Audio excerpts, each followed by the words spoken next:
Arunima for giving the event a good start. And thank you, Aparnaji, for organizing this event on a very important subject, mental health. As the title begins with tracking footprints, footprints, refers to something that belongs to the past. It's what has already happened that leaves behind footprints.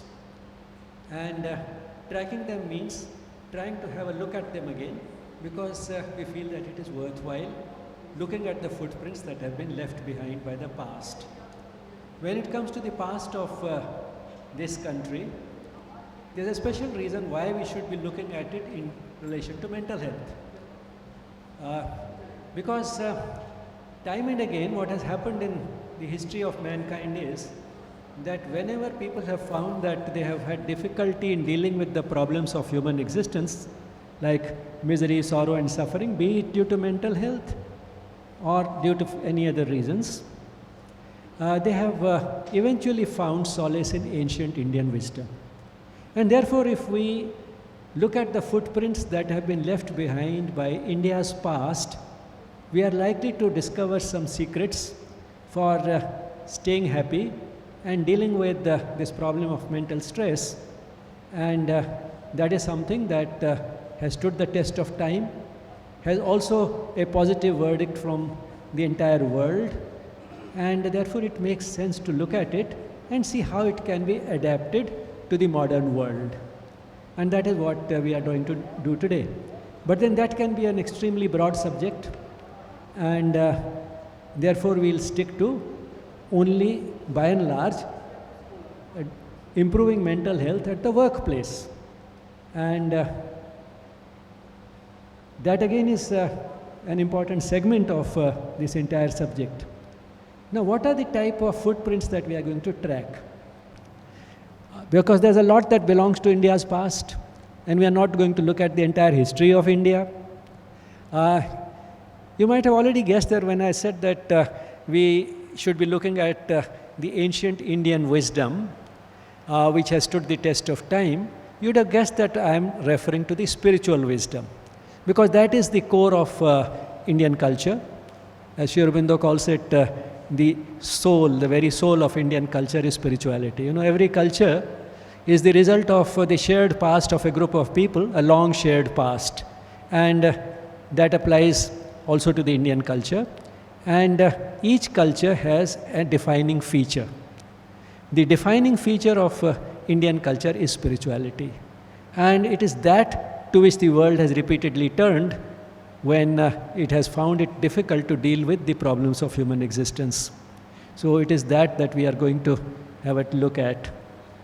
But then you might say that why look at spirituality? Modern psychology exists. There's so much advances that have taken place in modern psychology. Why not restrict to that? Why do we have to turn to spirituality, which can be a controversial subject because it is often mixed up with religion, although two are not the same.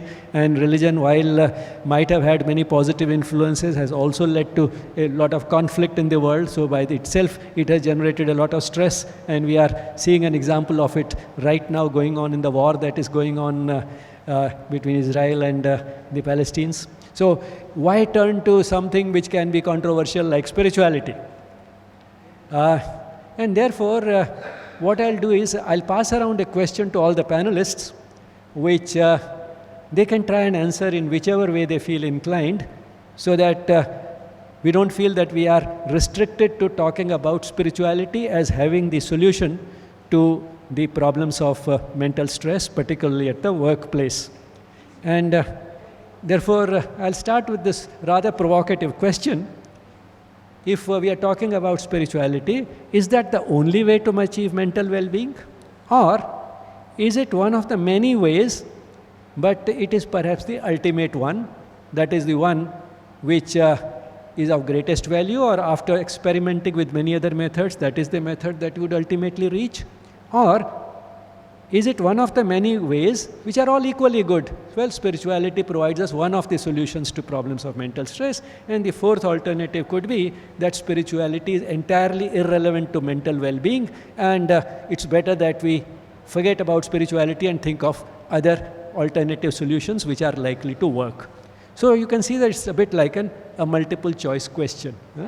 So you can pick your choice and speak on it, and that I'll pass around to all the panelists here, who are all very eminent people, as Shubhangi has just read out from their brief bios. I'm sure she had to abbreviate the bios a lot to be able to condense them to a reasonable time limit. But they're all very eminent people. And eminent people have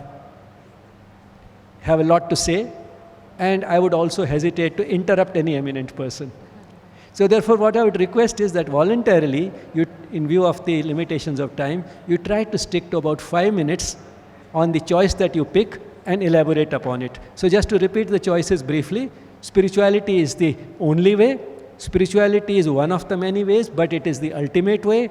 Spirituality is only one of the ways which are equally good, or spirituality is irrelevant to mental well-being. These are the 4 choices you have. So let me start with the one who is maybe from the far end, because Anuradha is the expert on ancient Indian wisdom. So she'll probably give us the final answer. She will take her word as the last word. So we start with Swapna Sundari ji.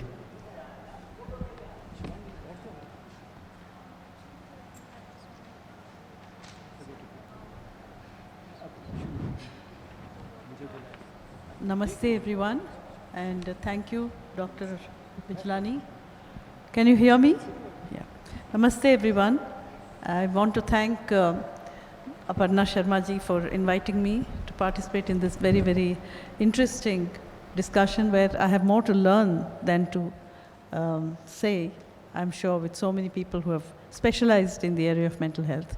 However, being a dancer and having been engaged in art forms which have a lot to do with spirituality, as Dr. Bijlani rightly said, I have a few remarks to make, and I'm picking up the last question of his questionnaire, which is spirituality irrelevant to mental well-being?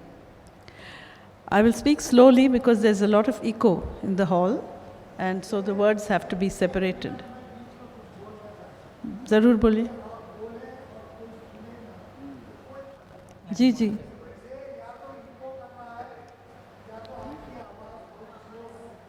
मैं और ज़ोर से बोलूं, मैं जितना ज़ोर से बोलूंगी उतना गूंजन उतनी आएगी।